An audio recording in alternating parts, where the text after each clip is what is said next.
a good boy, Sheriff. Hard-working cowhands need a little diversion when Saturday night rolls around. As the member of the Surveillance Committee of the Order of Flesh and Blood, I demand an answer.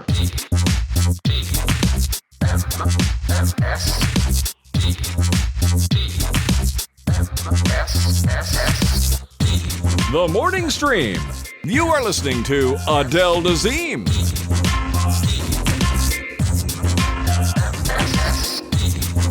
Hello, everybody, and welcome to TMS. It is the morning stream for June 23rd, 2026. I am Scott Johnson. He is Brian Ibbett.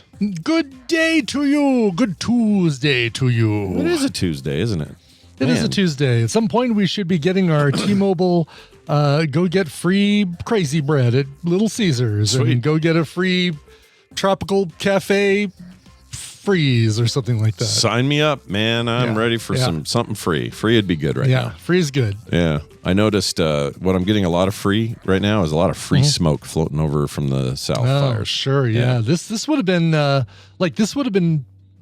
mean, not close to where we were, but visible from our hotel for sure, because it's on that mountain right behind the downtown. Yeah, right? it's over there by the Capitol, and it's it may have, as of this morning, may be contained, but good. That would have been annoying for us downtown because that smoke would have just been all up in our face. But then we got this Eureka fire out, I don't know how far south, 20, 30 minutes south, and it's blowing this way.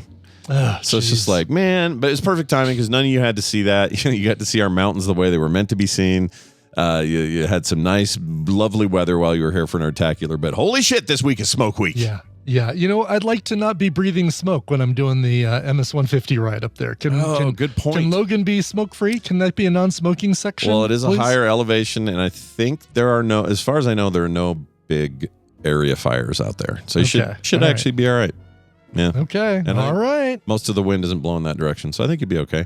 I say that, but you never know. You know, I don't want to. Exactly. Could easily be just horrible. Can't make any big guarantees, but I think it'd be okay. Yeah. I got a ethical. It's time for ethics. Okay. All right. Ethic question. Yep. Here's an Dear ethics. ethics. A neighbor ethic question, which we've had time to time here. Oh, plenty. Usually it's I take that back. It's 50-50. My crazy neighbors are Russian neighbors and your wacky Tesla neighbors and stuff like all that. Yeah. I think he finally sold his place. They moved a while ago. Tesla. I don't know if we should have celebrated. You mentioned it. Yeah. We should have celebrated. I mean, just a small celebration. Just a little sure. Yeah. And mostly I'm talking about an era, not the people. We got to know them. They were fine after this. Yeah. They were immature and weird. They've had 3 kids since. It's fine. Anyway, something about having kids just makes you go, oh yeah. It's kind of a dick move driving by and yelling F you in our car. Probably shouldn't do that now that we have kids. Yeah, probably not. You know what I mean? Anyway, so we got the next door neighbor who may or may not be someone significant in the hockey world. But they are kind of in and out of there. They're very rarely home on average. They just aren't there very often. And when they are there, it's usually somebody else is there visiting or something's going on with like family or whatever. I think they go back to Quebec all the time to see family and things like that. And I've noticed something in the last few days. They're gone, right? Currently, they're gone. And we have pre-sprayed and done all this stuff to ensure that no hornets this year. We want no hornets all wedged up in our roof line. Eaves. We don't want them in the eaves. We don't want them in the trees. We don't want them in these rock things that we had out front. But of course, sometimes they like to make a little burrow in there. You're bordering on a Dr. Seuss poem there. Yeah, but, I'm getting close. I just need to rhyme this shit. Exactly. We don't want them on the roof. We don't want them on my hoof. We don't want them in the trees. We don't want them. Stupid bees. I don't like those bees. Yeah. So we're thinking, hey, we did our job. We got the aphids. They were sent packing early. We got the bees covered and all that. But Kim and I are out there chilling, and I'm writing emails or something. She's doing something, and then all of a sudden, 2 hornets floating around, right near us. And I went, oh, that's interesting. I thought we sprayed for you bastards. So I'm gearing up for like, let's get a can of the stuff and do one of the things. Yeah. But it's not our house. And I look over next door, and this guy's got this high point of his home that faces us in the back, and way up, wedged up in that little tippy corner, is a big fat freaking nest full of hornets. Oh, geez. An active one too. Yeah. So now enters the ethical question. Sure. Is it okay? I assume they also don't want them. So is it okay? Because I can reach it from my backyard. If I go over there and spray one of those out of there and kill that thing and run like a girl and scream like I do? Is that always do it after dusk, by the way? Yeah. Or do it around dusk or later. Yeah, best time to do it. But if I do that, am I breaking some neighborly law? That's a really interesting question. And they're not here, and I can't text them. They've never given me their contact info, so I can't let them know. I think you're okay to do it. I mean, they may or may not be in the hockey world, but they're definitely not like conservationists not that I know of. They also are not members of Greenpeace, as far as you know, and things like that. I think you should probably do it. Yeah, I would do it. I think I would do it. Like if it was crazy. Well, we have a relationship with crazy neighbors. Let's see. Who do I not know in the neighborhood here? Looking around at my neighbors. When your Russian guy was here, could you do it? Would you do his? I would have had no problem shooting the Russian neighbor's bees. Okay. Hornet's nest. Yeah, no problem. Okay. Yeah. When it comes down, because that it's going to be that. I assume it's that foaming, gloppy stuff that just like completely obliterates the nest, but also turns it into a soggy paper mache diaper. I think so. I think that we got the kind that's supposed to be chemically more neutral, less going to hurt other stuff. So I don't know. Okay, good. I don't know how well. Because they have aren't they the ones with the dog potentially named Scott? No, Oh, okay. Wait, I'm sorry. You're right. I've never seen this animal since that day, by the way. So I don't know what's going on. So maybe they were there. dog sitting or something. Yeah, but I don't have to. Or some friends came over. But remember, I don't have to. Well, the way this thing's situated. Yeah. Maybe the dog could get there. I didn't think of that. He doesn't appear to be home. You know what I need to do? Find out if the stuff we got is like pet friendly. Is pet friendly? Yeah. Yeah. If it is, then if it is, I think I'm doing this. If it's not, the dog, possibly with my name, is an issue. Yes, if that's. I mean, but again, that if you're doing a lot of traveling, I mean, if you're maybe with a sports franchise and you're going to other cities to play away games and stuff, or to coach away games, I don't know whatever you might be. It could be anything. Yeah. Sure. Yeah. Then you're not getting a dog. Yeah. Or if you are, there are going to be people there all the time, like watching the dog. And I think, man. Pops in her Klein, good question. Any risk of peeling paint? I don't know. I don't know enough about these things. Yeah, that's a good question. The Wraith asks, is it not trespassing? I think if you can shoot it from your house without leaving your yard, which you probably can with one of those like super far shooter. Yeah, it's really not that far. I would probably not even need like a step stool. I can just get it right up there. And it is the side of a house where he's got a lot of growth and tree and bush, and it's not really dog area anyway. Right. I think, man, it is such a, because you also don't want to like offend them or burn any bridges with them or something like that. But I mean, who's going to come home and say, oh, can't believe you killed that hornet's nest we were so busy cultivating? Well, you don't know what the French Canadians, they might. Oh, that's true. They might have an attitude. I have no idea. I mean, honestly, it's probably fine, and they would probably thank me. Part of me wants to like do it. Yeah. And then go around to their Ring doorbell, bow to it, do like hold a little up like, sign. I killed your hornets. Or even talk, because I just said it'll record me. So I'd just go, honorable visitor from the north, I hath murdered thine hornets. Find me if thou needest me. And then I'll just bow and walk out of there. Yep. Yeah, I think you know what? I think you're okay to do it. All right. That was the question. Yeah. I think I feel good too, but I didn't want to just, I wanted to get other opinions. I trust Brian's opinion. Most of the chat seems like it's okay. Yeah. So I don't know. It'll be fine. Look, that guy's KT Data said it in the chat. The guy's in a really good mood right now. I can't say why, but he must be in a very good mood right now because a certain something happened, and so he'd probably be like, "Yes, very good, you did it." That's not his accent. No. I made that up. He'd be like, thank you for dealing with my hornets. Yeah, I hate the hornets. Wee wee. I guess don't Quebec. No. Here's some Hortons. Yep. Here's some like Hortons.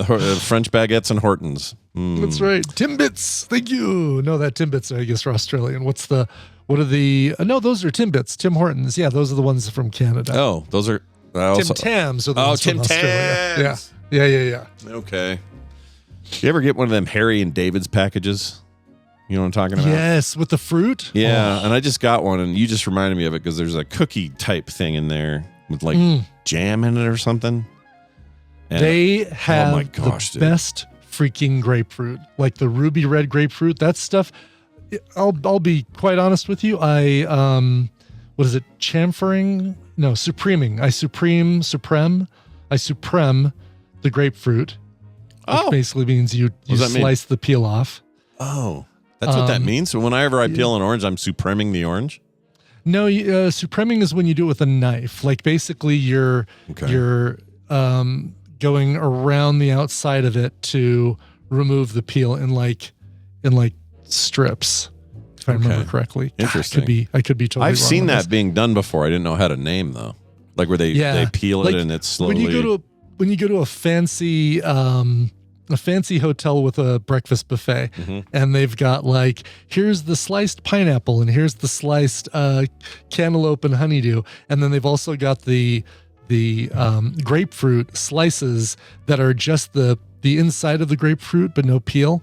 It's like they've supremed them, and then they do a horizontal slice across through the whole thing. So you can supreme your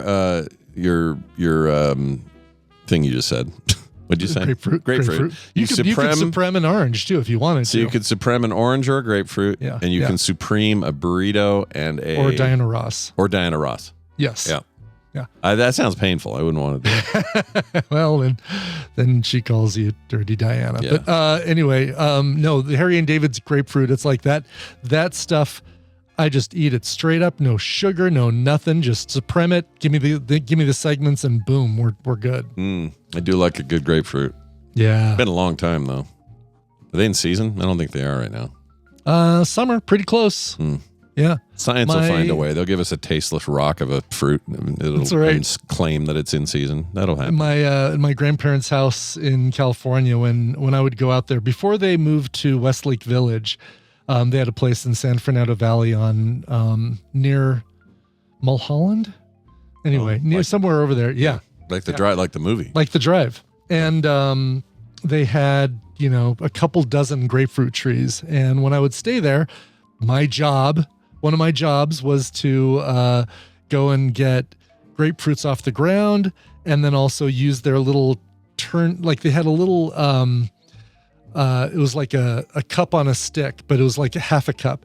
And so you'd put the grapefruit in it, and then you'd turn, and it would pop the grapefruit off of the stem. So you'd have to find the good ripe ones, and then you'd go shoomp, like little sock with a foot in it, and then you'd go shoomp, spin it around, and it would pull the grapefruit off the tree, and then we'd have fresh grapefruit that morning. You're living like a true human being off the land, Exactly. And then only after all that could I get in the swimming pool and spend the entire day in the swimming pool. Well, there you go. Eat your grapefruit, get to swim. Exactly. That's the rules. That's the order that has to be in. Quick shout out to friends of the program. So I know you remember them, but anyone out there remember Steve and Lynn in Las Vegas? We top golfed with them that one year. Yeah, he ran a gun range.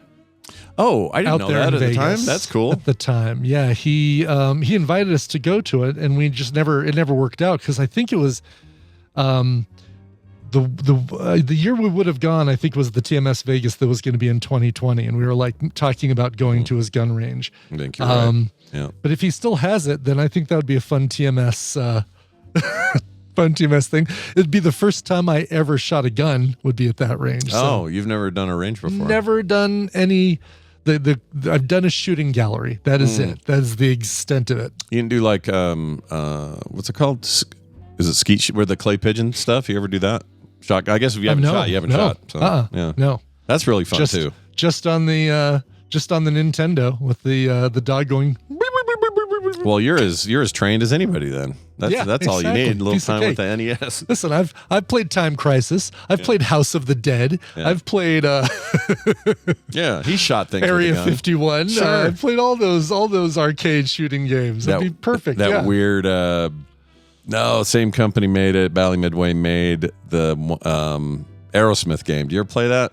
I never played the Aerosmith one. It was a shooter like that. Really? Yeah. Pre-rendered targets, and it's like Area 51 graphics. It looked just like it. But it was always to hit Liv Tyler. Yeah. But it was always like, Steven Tyler in the corner going, wah! Like the animated version of him. They're always singing and running around. Honestly, if I'm honest, I don't remember the lore. Or something they were running from, or what were you actually shooting? I don't remember. I remember it being very nonsense. Like it was like, this is just an excuse. Like Journey had a game in the 80s. I don't remember that game. Oh, it was horrendous. This is really bad. You had to get the band past all the groupies and stuff to their scarab so they could fly away. Yeah. It was to their big Journey Scarab.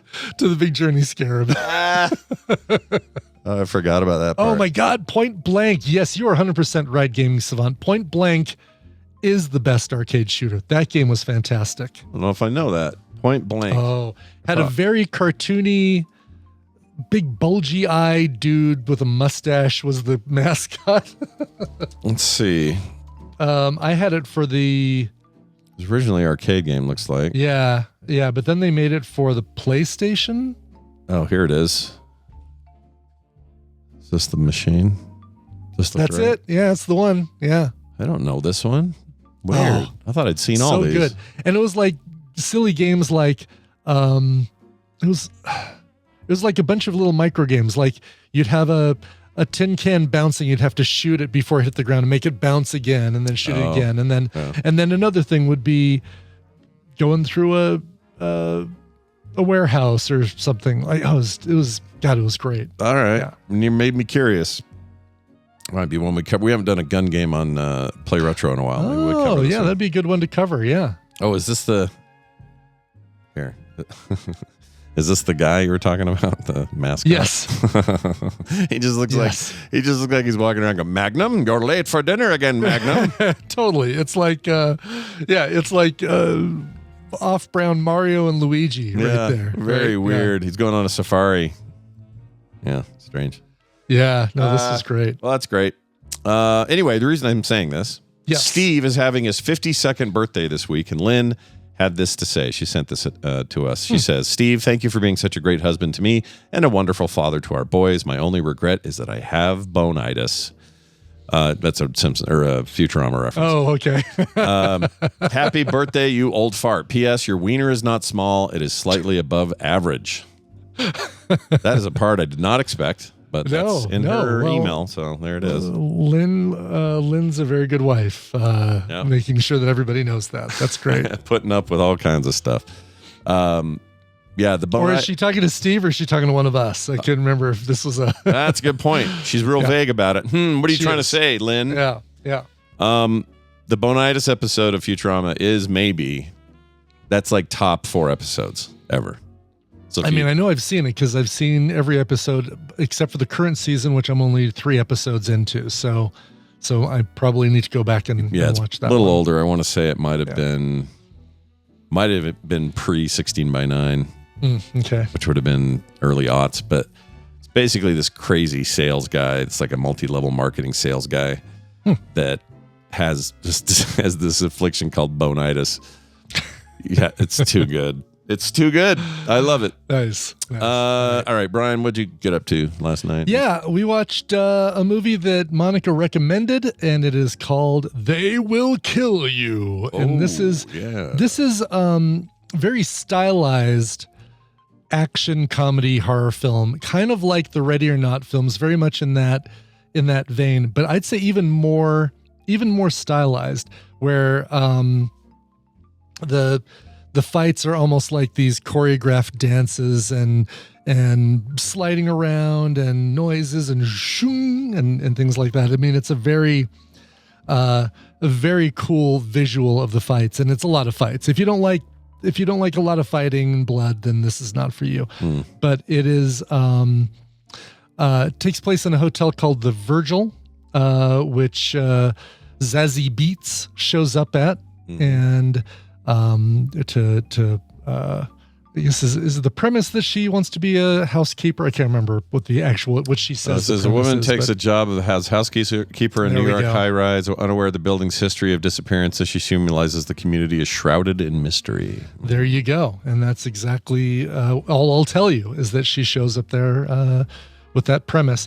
And check out the people you get. You get Malfoy, you get Tom Felton, you get Heather Graham, who I don't think we've seen in something in a long time. Been a minute, yeah. And she's just as great as ever. Patricia Arquette with the weirdest, I think, Irish accent. She's interesting at this stage of her career because she is. Every voice she does is a little like even her Medium. No, what was the recent one with the one on Apple TV? Severance. Holy shit. Yeah.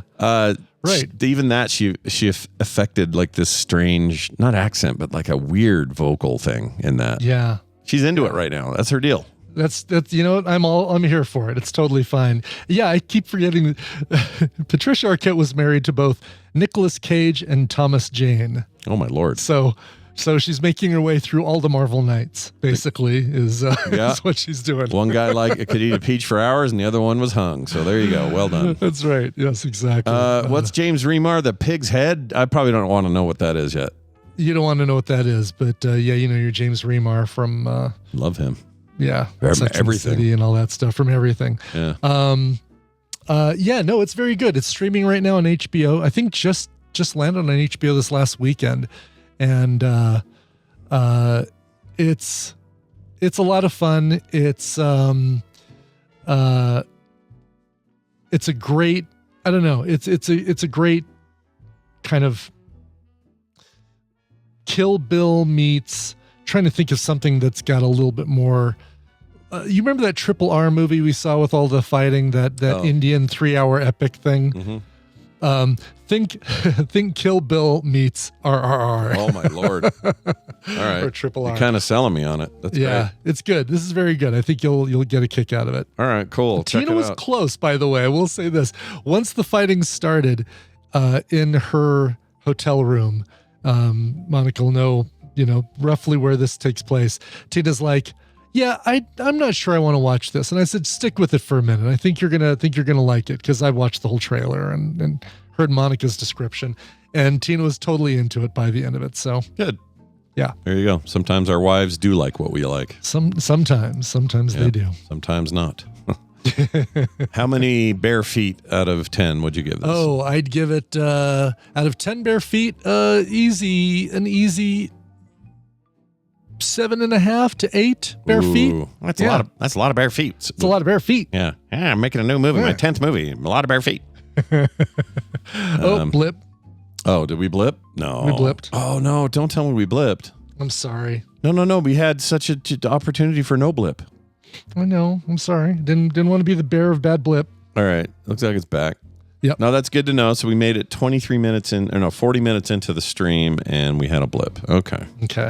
These are all learning, teachable moments. That's right. We can use all of this data for good. Yeah, and for all we know, that was a one-off that's not tied to any of this. Could have easily been something else. Yeah. Yes. So. We're trying not to have false positives here, people. All right. Yeah. We're doing our best. Exactly. Brian, it's time for us to discuss the world at large.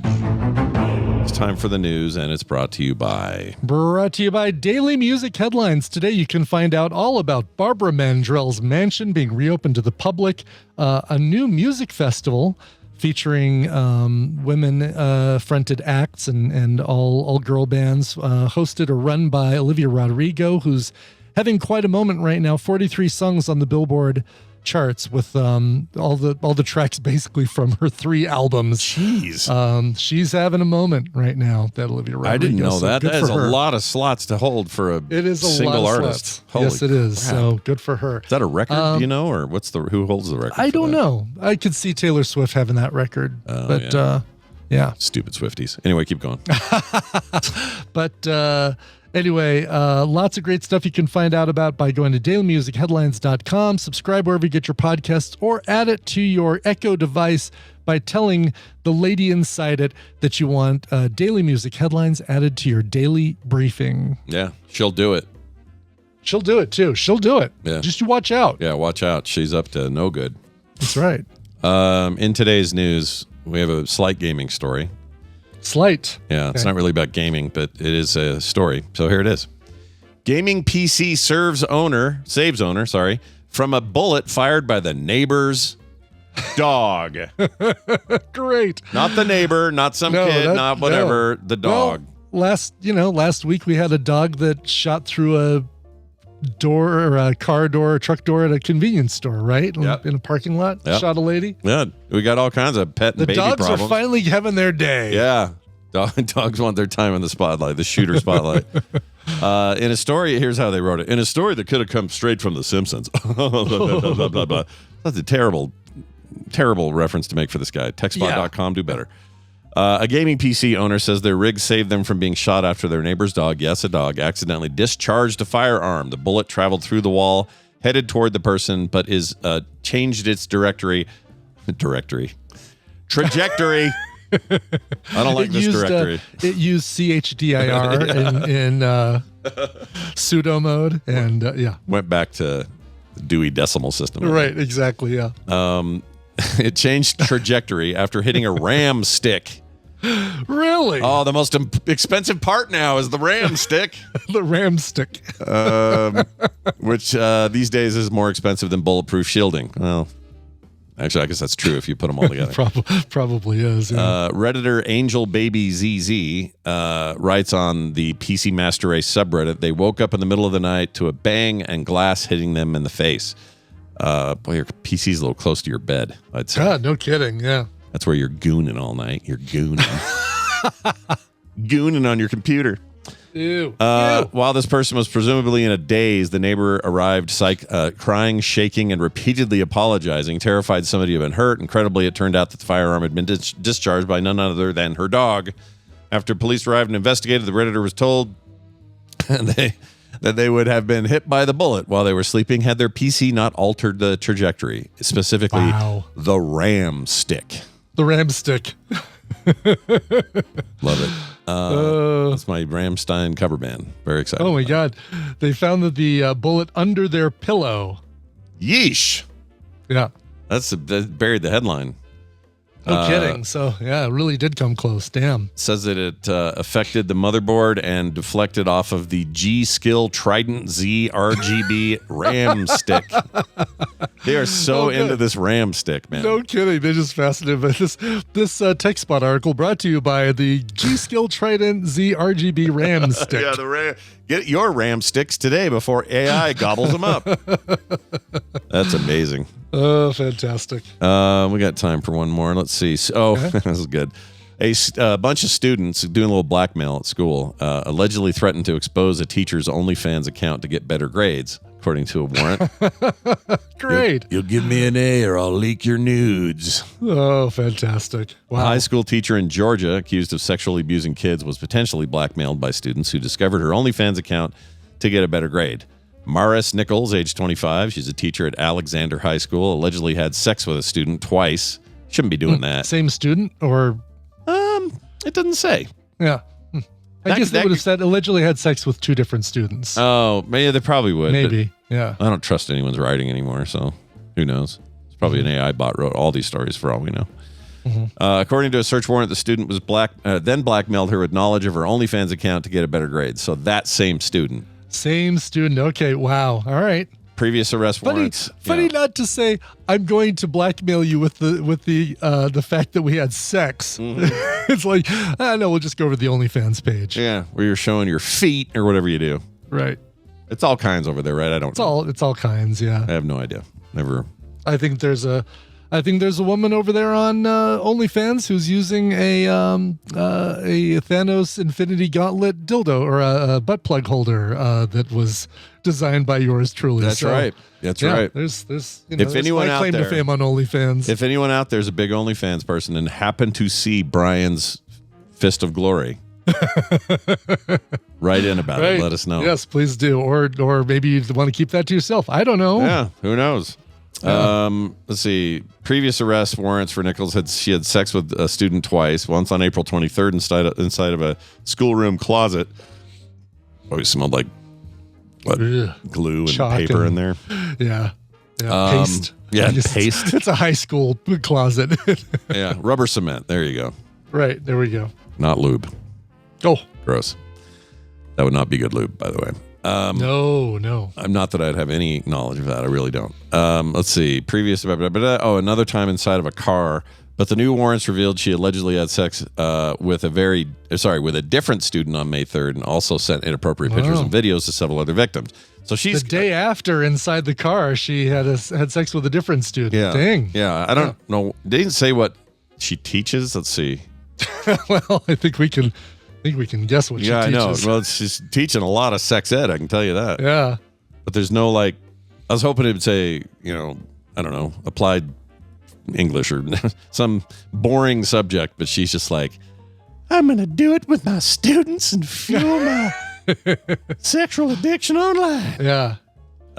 Anyway. They have open enrollment at that school? Just out of curiosity. His friend wants to know. Just wondering. Yeah, just pure curiosity question. There's nothing tied to that.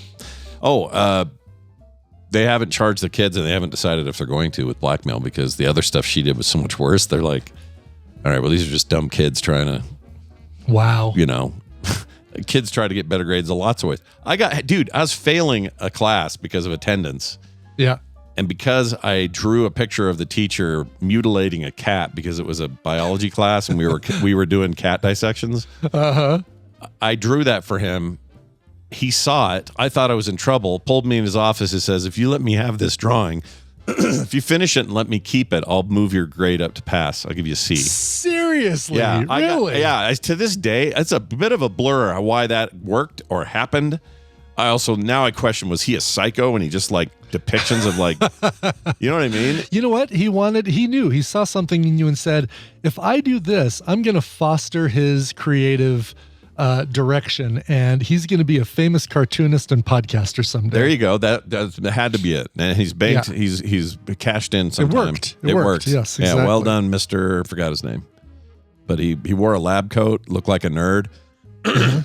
Had this weird obsession with drawings of cats being mutilated. Apparently so. Wow. Yeah, kind of freaked me out. All right. Well, that's enough of the news. Let's take a look at what we should be doing this weekend. Here's a tangent for you.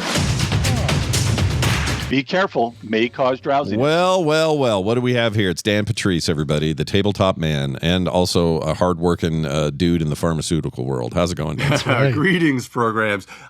Before we get started, and I do miss you guys. I hope everybody. We totally missed you. Yeah, we missed you at that thing, man. It was great. We had fun. I had people say, "Where's Dan?" I said, "He's in the land of busy." Right now. That's right. Well, it was. It's funny because I feel like I have con crud, even though I wasn't even at the con. That sucks. This is one of those weird years where, I always like to say, although now that I'm getting older, I don't know if I can say it anymore. I never get sick, but when I do, it's usually pretty nasty. I usually get sick one time in the winter, but I was sick about a month ago. Then I kind of get over it, but then my wife got sick, and then she got over it, and then she got sick again, and then she gave it to me again. It's been and of course, North Carolina has about 8 different allergy seasons. So this is allergy season number 2 that we're going through right now. So it's just been a mess. But I do have, if I do cough or anything, I'm fine. I just can't get rid of this crud that's in my chest. I get it, dude. I got over that briefly right before Nerdtacular. I got over a thing and then got loud at Nerdtacular, and then my voice was shit. It's still kind of weird.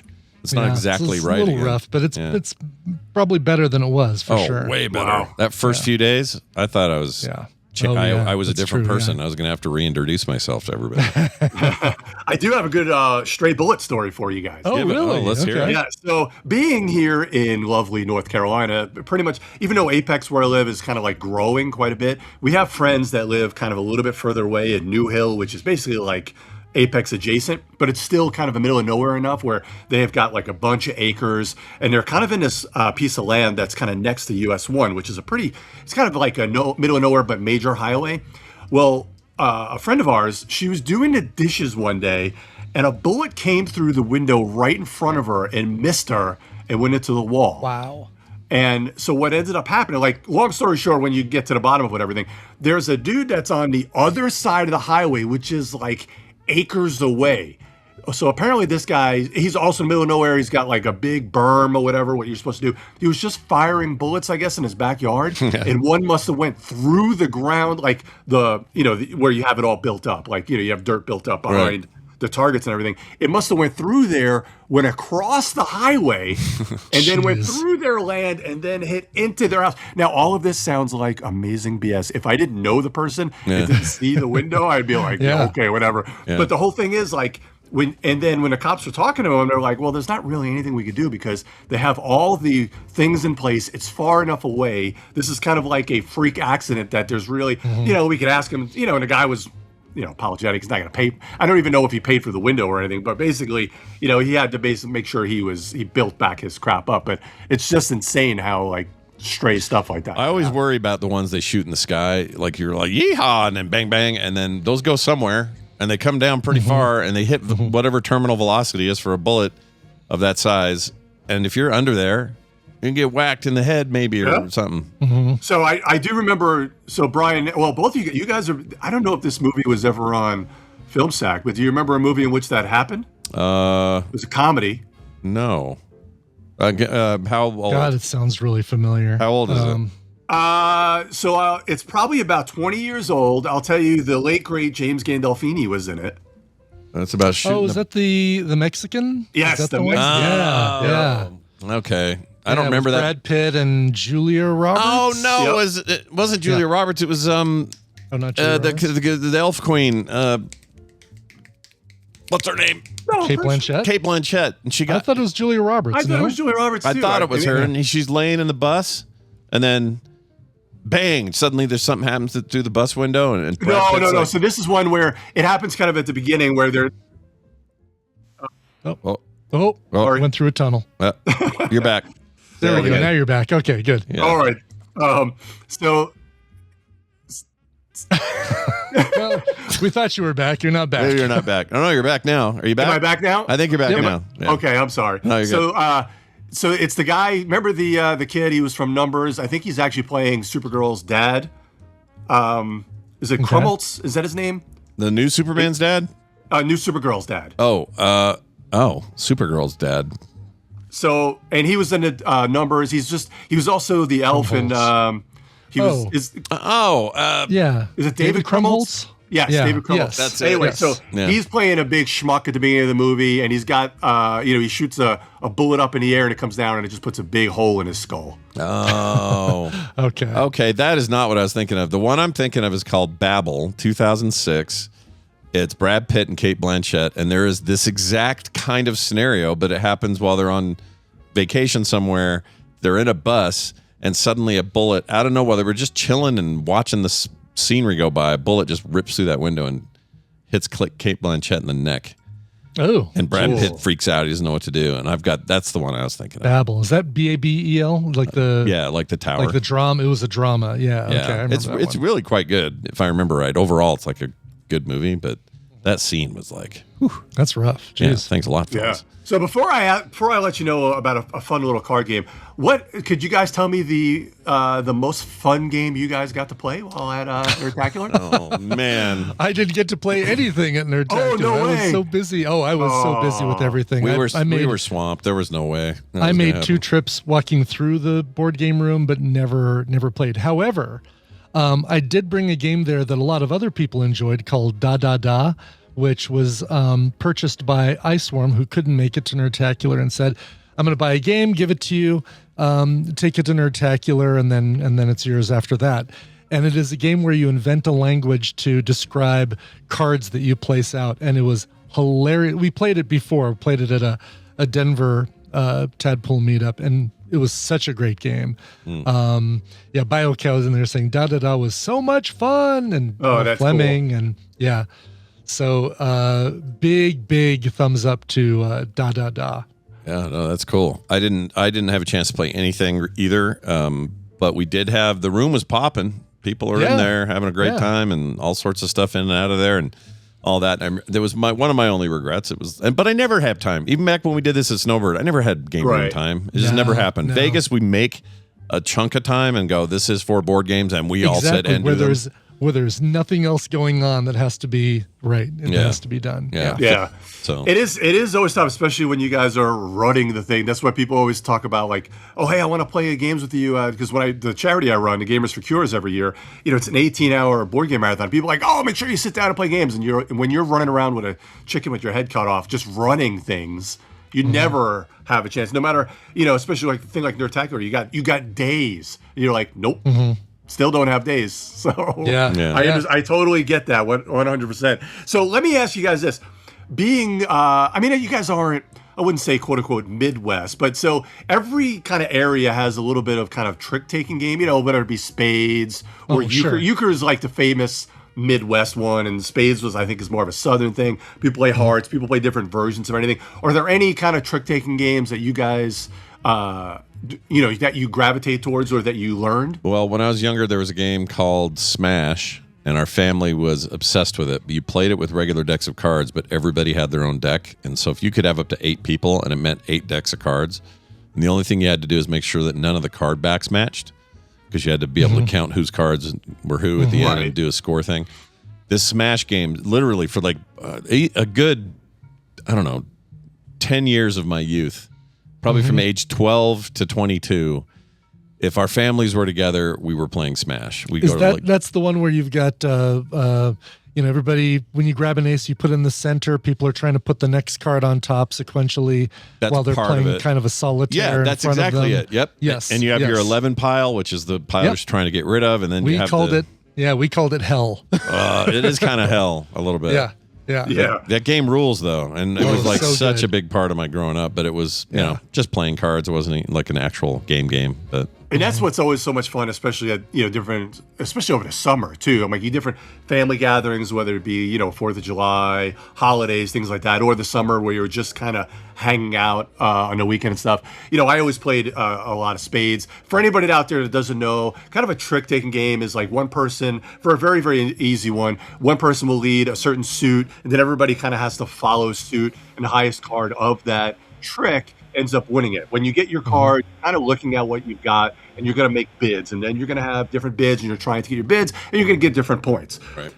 Now, so fast forward to what I want to talk to you guys about. It's either Lose or Luz, which was kind of a fairly newer one that came out. What this does is actually really cool. I kind of love, so as we know, there was a thing kind of like tariffs and such. That was a big thing for the last couple of years. Heard about that. Yeah, heard about those things. So it came up somewhere before. So now, because of a lot of tariffs, and again, remember how long it takes games to kind of get produced, published, and put out into the world. They got to come over, for lack of a better term, the slow boat from China, and that's kind of how everything comes. So you're not making as many, because of a lot of the tariffs and stuff, people weren't making huge games. You're going to see a lot of small card games for at least this year or the next year, where it's going to be a lot of like kind of trick-taking games and such. So this is why games like this you're going to see a lot more of this year. But this is, and they're going to have to do things a little bit different. Now, do you guys remember a game called Hanabi a few years ago? Hanabi? Yeah. Hanabi. No. Only if you mentioned it, I think. So it's been a while, but I may have mentioned it early on. So Hanabi was an interesting game in which you're kind of playing either like with the game or the mind, where you had a hand of cards, but you weren't allowed to look at them. Everybody else was looking at them, but you could see everybody else's cards. And in Hanabi, you're trying to put sequence of cards down in front of you. You can ask different questions. You have a certain amount of questions you can ask. You're trying to put things down in front of you, and you're trying not to make any mistakes in the different suits. But you can see among other people, and again, you're only allowed to communicate so much. Funny. But you can't look at your own cards. You have to like assemble suits of your cards with other people telling you what they are. Right, and I'm pretty sure. I'm pretty sure. Like early on, I'm trying to remember if. It's been a while since I played that game. Pretty sure early on, like people put them in an order for you and then pass. But because people that can look. So in Luz, it's similar. It's a trick-taking game. Let's just say you're playing with 4 people. Everybody gets dealt a hand of cards. Now you look at your cards. You're putting them in order, basically from left to right in each suit and each number.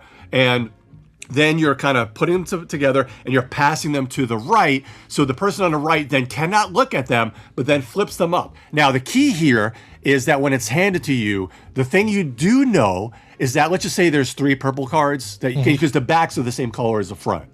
They just don't have the number on them. And that's basically, so you can tell that you have, so you know what suit you have to play if you can. But, and what's also cool is from left to right in your hand, it'll be the smallest card's going to be on the left and the largest card's going to be on the right. So then you kind of have a little bit of knowledge going on there. So depending on how many cards you have, and then you can also see everybody else's cards except for your own. So you know what numbers other people have, and they have to play them. You know, so when a purple is led, you're like, well, I have 3 purples from left to right. I see Brian only has the 1 of purple. I see Scott has the 4 and 5 of purple. Well, maybe I have a chance to, maybe I have a chance to win this one. So before you're going, you're looking at the back of your hand and you're making kind of bids. You're putting these little chits out. Gems, little gems out. So you have to do your bid. There's one gem that kind of like gives you a little freebie, an overbid, so to speak. So you're having to bid. And again, with that little bit of knowledge, you can kind of be like, all right, well, I don't want to win this one. I think I'm going to take one of these others later. So you have a little bit of knowledge, and it's really cool to play. Just kind of, it definitely takes a round before you get into it. There's also the yellow is the trump, which is, if you don't have a green and somebody leads with green, you can then trump if you know you need one. So, okay. Little get again, obviously deal card. Yeah, and you can't throw the trump unless you can't cheat. Everybody's looking at your cards, so you're not going to be able to cheat anyway. So you always worry about that in like things like spades if somebody's catching somebody cheating or anything. But this, it would be pretty hard to. Well, it'd probably be pretty easy to accidentally cheat, but it would be pretty easy for somebody else to be like, no, you gotta lead with the purple. You got a purple sitting right there. Like 3 to 5 players, about 30 minutes per game. That's not long. Yeah, and it's really going to be quick because you're only playing 4 hands, I think is what it is. So it's another one of those where, hey, if you don't like it, go ahead and shuffle up and go ahead and play Flip 7 with a vengeance. Yeah. And that's the thing. I'm thinking this weekend, it's like, I can't wait to play some Flip 7 the night before the ride because it'll be us and Uncle George and Aunt Barb. So we're gonna get some Flip 7 going wherever we're at. I love it. Have you gotten, so there's a new one, Flip 7 with a Vengeance. No, have not gotten the new one. You talked about this and I'm excited for it. But it is so good. And there's a lot more screaming and yelling because you're getting screwed by everything. There's a lot less like Care Bear cards in there where like things that'll help you. There's a lot more things that'll screw each other, but it's just as much fun. They have this unlucky 7 card where when you draw, or when you do draw it, I'm trying to remember whether you give it away or it's just when you draw it, you lose all your other cards that are in front of you are gone, except for that 7. So if you happen to be working on something and you get that 7, you're screwed. And then there's the only other kind of good card that's kind of in there is the lucky 13, which counts as its own 13. So if you already have a 13, you're not busting. With the lucky 13. Oh, right. Okay. It helps you to be able. That's one of the few really good cards that are in there. But yeah, Flip 7 with a Vengeance. I highly recommend that. There's a subtitle. It just says "No one's safe." I like that. Oh, absolutely. Yeah, you're almost never safe in that game. It's crazy. Yeah. I think we played 4 rounds the other night. Everyone in my family won at least once, except for me, because generally, like anything else, it's let's pick on Dad. Oh yeah, no, you're the target. I get it. That happens around here. Yeah. That's the deal. Well, that's fantastic. Look at these 2 fun games that everybody can play. And Dan, I hope your cold gets better, man. Oh, I appreciate it. Hey, if you guys want to talk about this Kickstarter before you leave, it's only got a few minutes to go, but it'll be late pledges. It's a really cool one based on the Wheel of Time. Go War of the Dragon, Wheel of Time. One of my co-hosts on the Geek All Stars, Ryan Schoon, who everybody should also know from Man vs. Meeple. He's one of the designers in it. I wanted to give everybody, it's over $1 million, so probably everybody's already seen it already, but it's a very cool game. It's a 2-player asymmetric game with really good strategy. If you're looking for a kind of a fun, heavier strategy kind of 2-player game, this would be good for. It's not for everybody, but I think it would be very good. I'm sorry, guys. Just wanted to squeeze. No, that's great. Get it in there. That's a good one. Yeah, hell yeah. Cool. Who's doing this? Direwolf's doing it? Yeah, okay. Direwolf is. They do a lot of online games, and they have Direwolf, publishing where they've got a lot of great board games. They're Direwolf. I like them.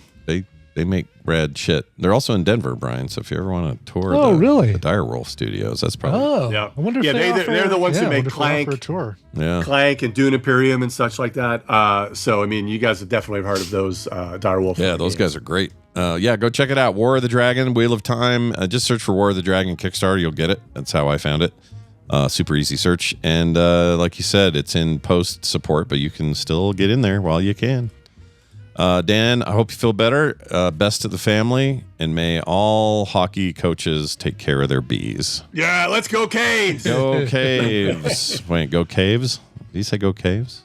Go Caves. All right, go Caves.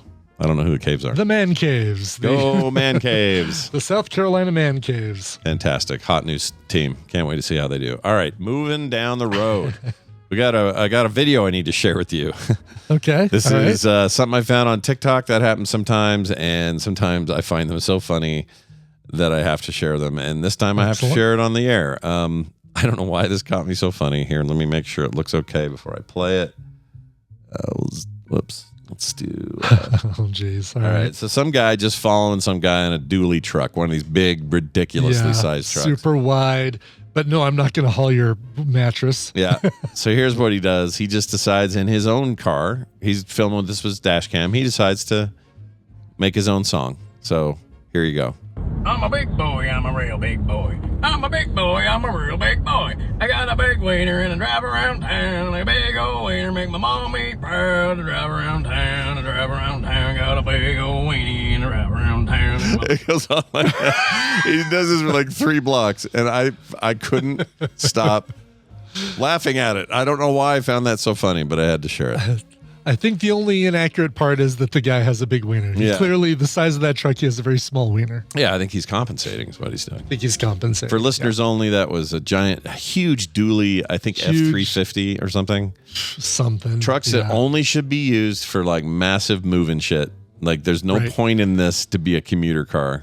These are the ones that always come into my lane when they're in a left turn lane because they can't stay in their lane when they're making a left turn because they feel like they're going to drift like Vin Diesel. Yep. Like a literal diesel, these guys. Like a literal diesel. Big old bastards. All right. Joe in Canada wrote in about All-Stars. He says, "Good morning, soup and buttered biscuits. I was unable to catch the Nerdtacular live streams as I was working. I look forward to Battle of the Frog Pants All-Stars. I haven't found it posted anywhere. Scott said something about copyright issues. Is it possible to put it on YouTube as private video or avoid that? And to avoid that and share the link, or just put the file up on Google Drive so those of us can watch it. Love the show though, Joe in Canada. All right, so here's the current status. Okay. We have the videos ready to post now, so that part's done. I want to put them up as single videos in a series. If I put them on YouTube, even if it's in private, they still ban them. It doesn't matter. You can't just do a private video and have it or unlisted is how it would have to be. But even if it was private, they still copyright check everything. So it's not like I can't get around that. Can't put them on Twitch because Twitch also gave us warnings in the VOD, so I can't do VODs there. So what I think I'm going to do is make them Patreon posts that are public. So anybody can get them, but they'll be on the TMS Patreon because it feels like All Stars is the most TMS centric or the most adjacent. So having them up there for anybody to get, no locks on it, no hidden behind paywall, none of that. Just make it public. Patreon has never come after me for anything, so I think that's probably our safest bet. So that's what we're gonna do. I'm gonna put them up there. Jack Conti saves the day again. I guess so. Thanks, Jack. You did it. You got some weird new stuff though. I don't like some of their changes are weird. I'm trying to get my head around some of it. Like, oh, really? Yeah, they're trying to make a Twitter competitor called Quip. Oh, they've already got it. Yeah, and basically it's like, you put up your Patreon post and then you send a quip about it. Yeah. It's just what I'm saying is I don't see a people need for yet another social media thing. Yeah. I don't think anybody cares is all. Nobody cares. Who's gonna care? Nobody cares. Whatever. Some of it's cool. So keep it up, Jack. But we're gonna put those up there. They're going up today. That's what's happening. Cool. All right. So watch for that. We'll make sure you're aware of it.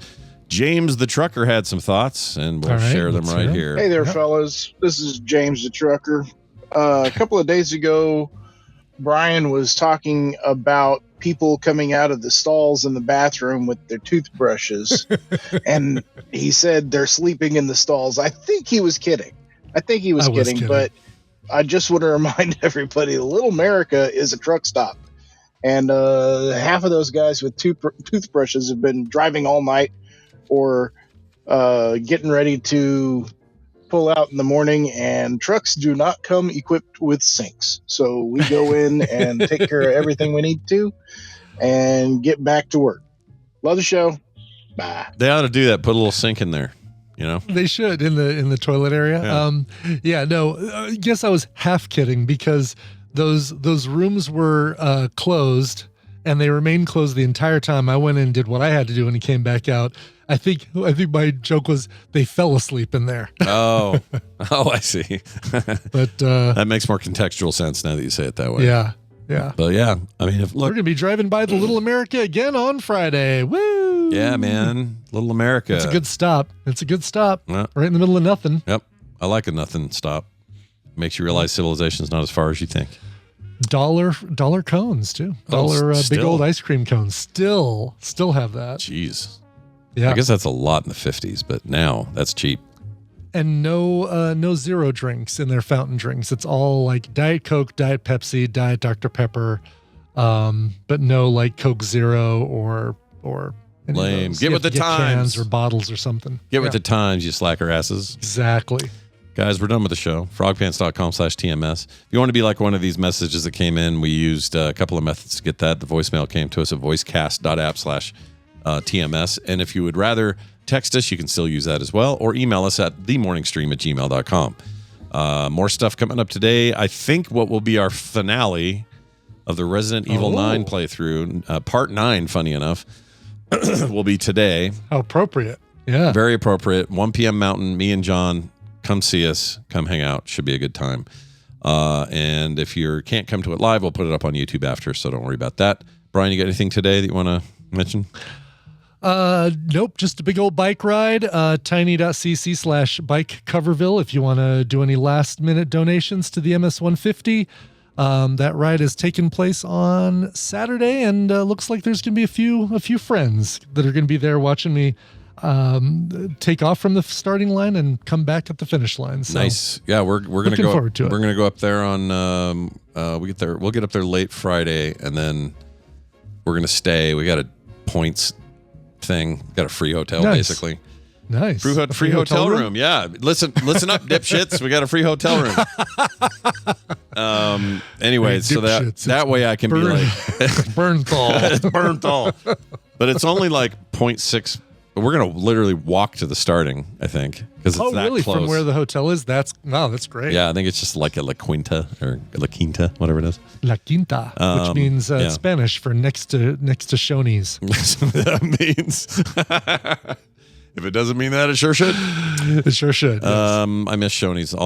They used to have their breakfast, or what do you call it? Their brunch bar that they would do. Mm-hmm. No one had more or better bacon than Shoney's. Really? Oh, wow. I love some Shoney's bacon.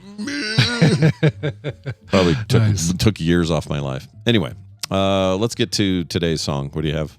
Yeah, this is going out to Ryan Nurda, Ryo Atemi in the community. Says, I have loved this cover album from Apocalyptica since it came out in 1998. Please play either Nothing Else Matters or Fade to Black for the start of my 47th trip around the sun, and I will see you both later this week in Salt Lake if you do my request before Nerdtacular, that is.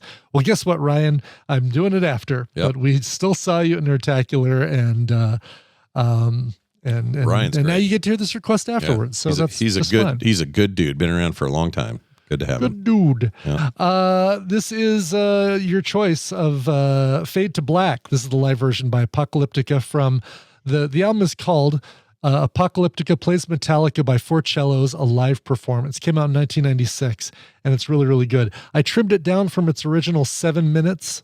So you're welcome, Scott, although it's still like 6 minutes. So there you go. Enjoy that. Not a problem. Yeah. Here you go. Happy birthday, Ryan. Yeah. This has been a Frog Pants production. Find all our shows at frogpants.com. Now you can create food that smokes, erupts, moves, sings, and talks. What?